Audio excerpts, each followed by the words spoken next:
G'day, g'day, and welcome back to Everlasting Summer, where we're in the nurse's office and we're just passing time, waiting for the nurse to return from whatever she's doing.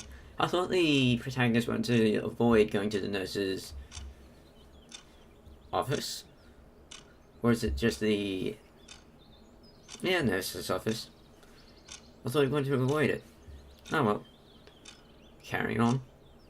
I smirked. I wonder if Slavia, for example, considered this fashionable. I don't know, why are you asking me? Go ask her then. I can only imagine what would happen if she appeared in my time wearing something like this. Well, I don't know. Can't even see what you're looking at. Imagine we're walking in hand. I'm wearing my coat with the hood, and she is dressed in a lavish dress, covered with lace and things. Yes, things. Seems like I'm already imagining Slavia in my world. Unless this is your world, and you were just only imagining the other world. What sort of a skeleton is that? With me. And not only Slavia. This dress better suits Alanya. This cute sarafan would look good on Eliza. This skirt and cardigan would look nice on Lena. What, are you gonna just magic them all across? If they could only be real. No, I saw them, heard them, couldn't even touch them. But you wouldn't touch them, would you? But still, they are here, and I simply don't belong in this place. It's alien to me. I'm just waiting for a chance to get out of here. Waiting because nothing is up to me anymore. So I put my head on the table and fell asleep. Good on ya. Falling asleep while you just wait for 30 minutes. Blacking out again.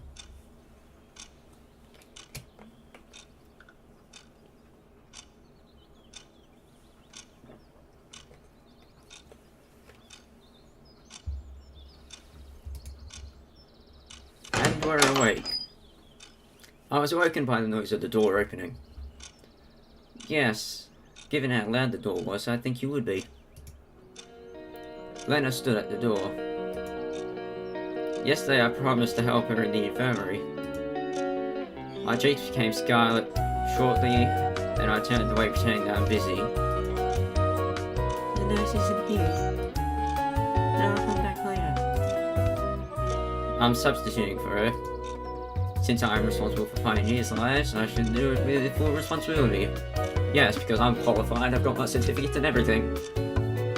You can trust me. Yeah. Although, in fact, I was just afraid of something bad happening because of me. Any health complaints? I tried to give Lena the most professional smile I could in order not to confuse her. Nothing special. Just a little headache. Let's do this. Okay, do what? Some painkillers, maybe? Depends how strong they are. She just said a little headache, right? Of course, I wasn't aware where to find required medicine, so it took me a while to find them. Finally, I handed a metamizole tablet to Lena. Thanks. Is it the right tablet? I haven't heard of that one before, but hopefully you picked the right one. She smiled. That was completely unexpected, and I lost touch with reality staring at her. What? Lena turned awkward in an instant. Listen, I've been wondering, do you like this? Like what? I don't know what got into me, but I grabbed that magazine from the table and showed her the picture of a skirt and cardigan, which would really suit Lena in my opinion. Maybe I'm completely nuts thinking about all the girls being in my world. Or maybe I want to distract myself instead of just waiting for the nurse to come back. But I looked at the picture. Yes, I guess. Is stuff like this in fashion? Oh, yes. She got confused and started blushing. Why do you ask? Just wondering. Nothing special, just wondering. Really, why?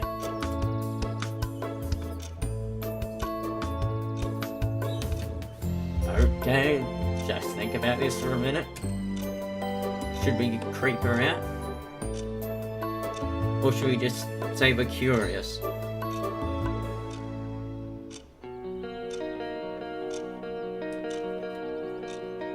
I think being a bit too forward would creep her out. And we'd just embarrass ourselves, so... just curious. We were quiet for some time. How is your headache? Is it better? Am I talking too loudly? Much better, thank you. Tell me if there's any side effects. Like... strange growths. Green coloration of the skin. Limbs falling off. Growing an extra head. Stuff like that. Oh, and blindness. She smiled. I'll be off. Good luck. Then I went out and I continued to look through the magazine.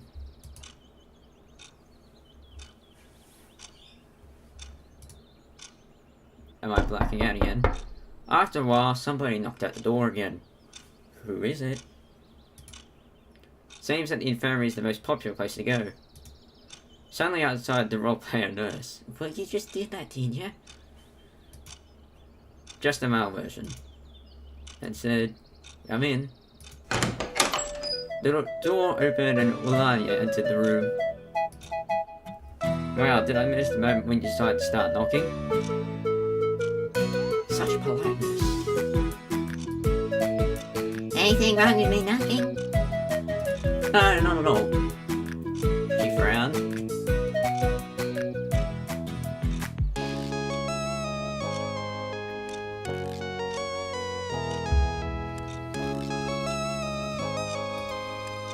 Where does it hurt? Why don't I tell you? Where's the nurse? Well, I'm filling in for the nurse right now, so tell me. Right in front of you. I imposingly crossed my legs and looked questioningly at her. I'd better go. It'd be better to die than to be treated by you. She smiled mischievously. You trickster. You didn't even let me try. Melania thought for a moment. But you could give me some pills. Okay. What is wrong, though? You need to be able to, need to tell me for me to be able to give you the right medication. What's bothering you? Tell me. It took her some time to reply. A heavy stomach. Well, just take some... I don't know what to take. Some stomach medication. Sure it's not an empty head? I'm out of my breath. What did you say? Nothing, give me a sec. I found the pills in the first drawer I opened. Thank you, Doctor. You're welcome. She smiled cheerfully. Watching Olania, I could not imagine how such an optimistic and active child could have any health problems.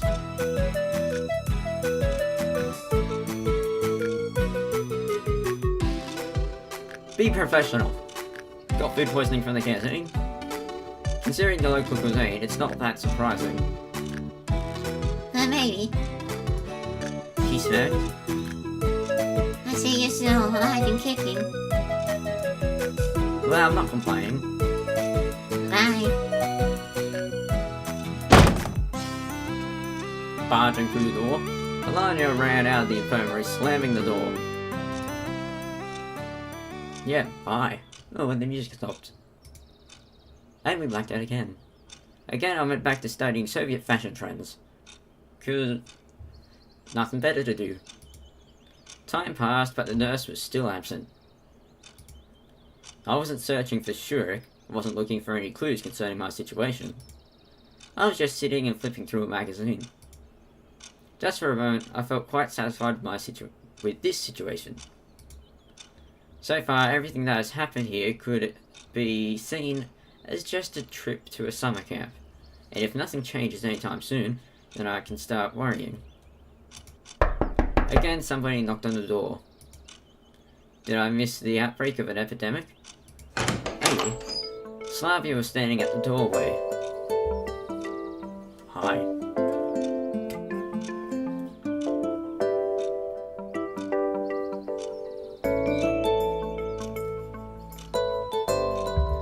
What's wrong with you?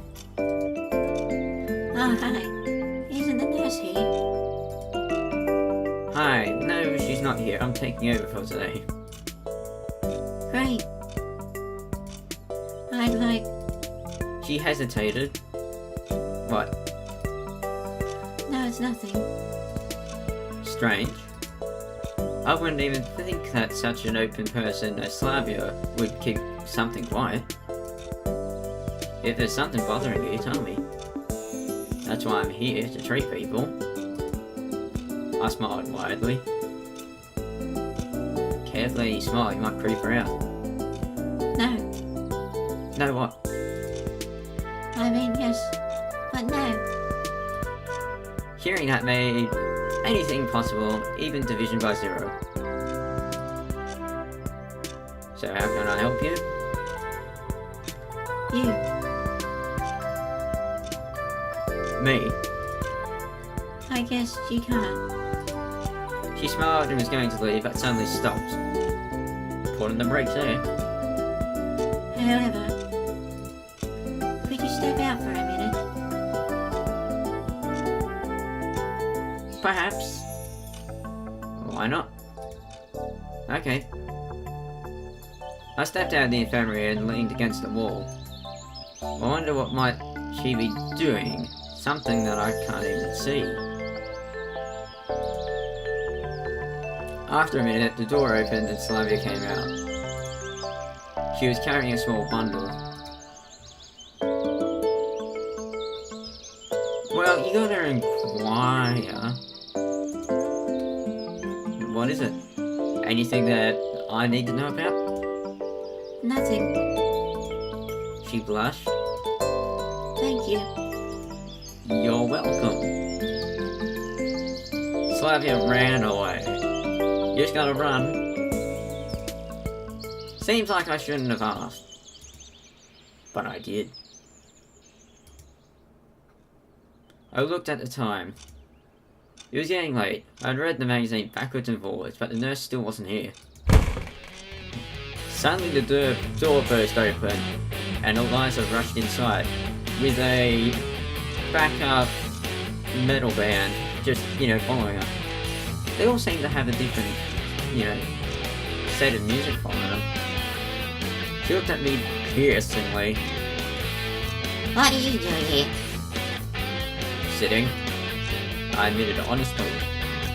Okay then. It's even better without the nurse. She murmured. Are you sick?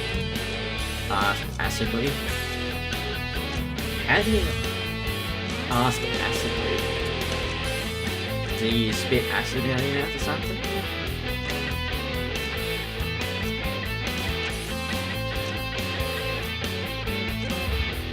By the way, Eliza didn't answer and came closer to me. Move over, Why? so I can open the door. Isn't it obvious? What for? You're angry. None of your business. Sort of is. Well, I'm kind of in charge here. He gave it a moment's thought. And give me some activated carbon. Activated carbon?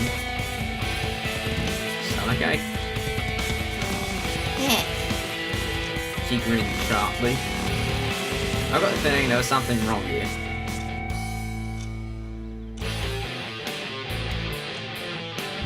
Oh, let's just give her it. But you never know. What if she really has an ache? Okay.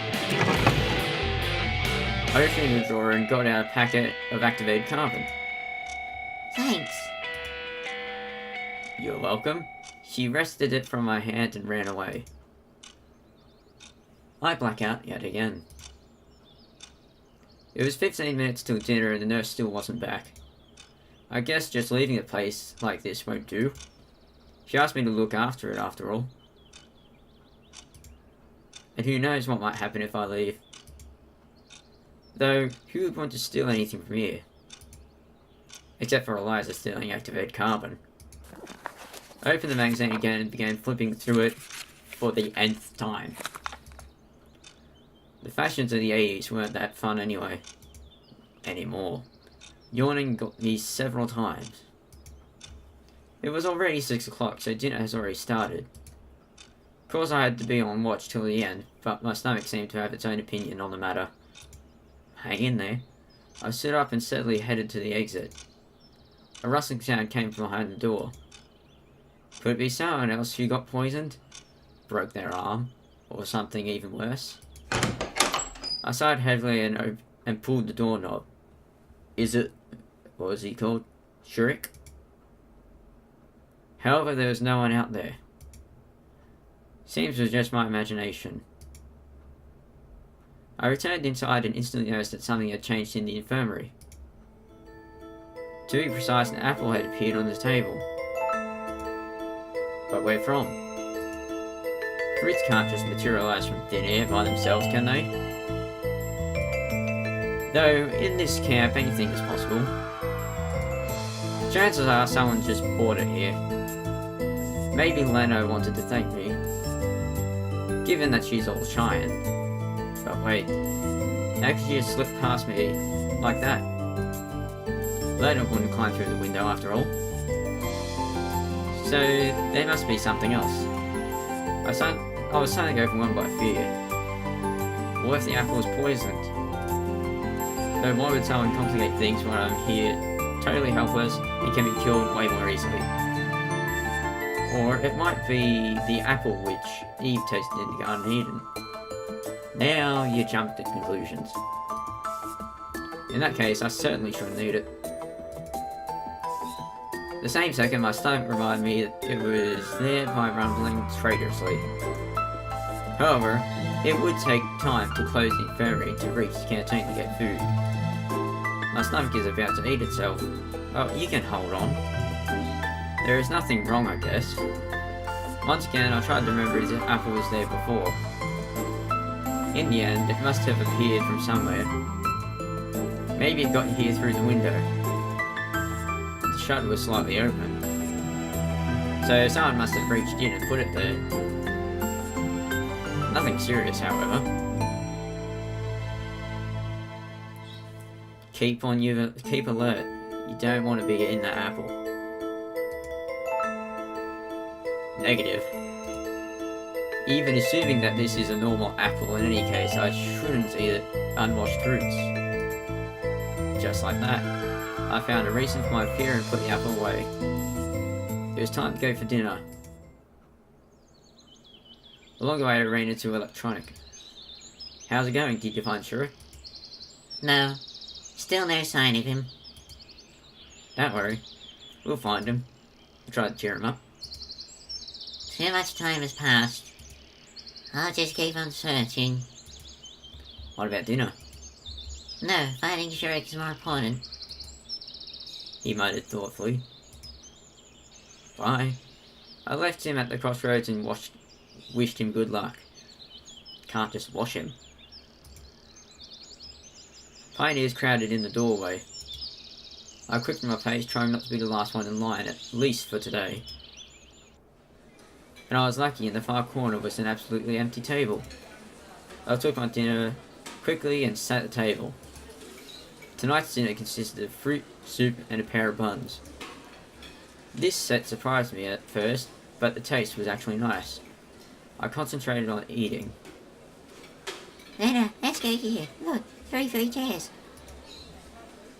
Lena and Miku stood in front of me. Are these taken? Wondered Lena. No, not at all. Take a seat.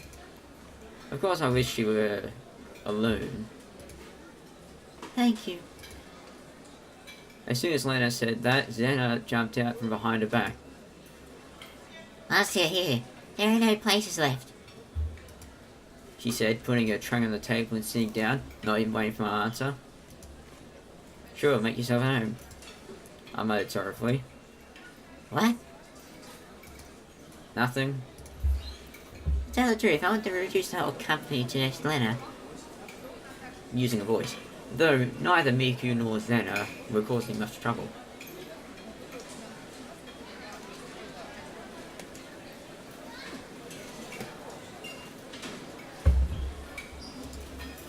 Except one was too talkative and the other was too arrogant. But nevertheless, they were absolutely harmless, especially comparing to some others I could name. Seems like I forgot my key. Don't worry, take mine. I was surprised by Miku's short reply. Do you live together? Of course, didn't you know? Together our cabin is rearmost. I mean the farthest from you. I mean the last one. I wouldn't have been surprised if somebody told me that Lena lived with Slavia. Or with Xena at worst. Even like trying. But silent and shy Lena and excessively talkative Miku as a pair. That's really a surprise. Did you find Shurik? It's strange that Xena is disturbed by silent problems. Nope. Surely he's at a village buying cigarettes. Or vodka. She snorted. Village? At the moment the conversation got much more interesting. Got a problem with villages? Xena looked amazed. You mean there's a village nearby? I think so. She said uncertainly. I looked at Lena and Miku, but they were busy with their meals and did not pay attention to our conversation. You mean you don't know exactly? What's you like here? Xena stared at a dish. But there must be something nearby. Listen, Listening. I don't know. Will you let me eat? Seems like I won't get anything from you. From her. Though there is a chance that she really doesn't know. The remaining time was spent listening to Miku talking about some nonsense. I was just going slowly mad in silence. Obviously, the first thing I did after getting out of there was inhale a great breath of fresh air. The sun was setting. I decided to take a walk. Shouldn't you go back to the nurse's office? It's highly likely I'll find anything more exciting to do for the rest of the evening. That way, something interesting could arise quite unexpectedly. I was approaching Square when I heard a loud bang. And with that, that's all the time we got for this episode. If you enjoyed it, leave a like. If you enjoy what I do, like, subscribe. Well, that said, thanks for watching. Have a fantastic day. Be sure to tune in next time. Cheerio.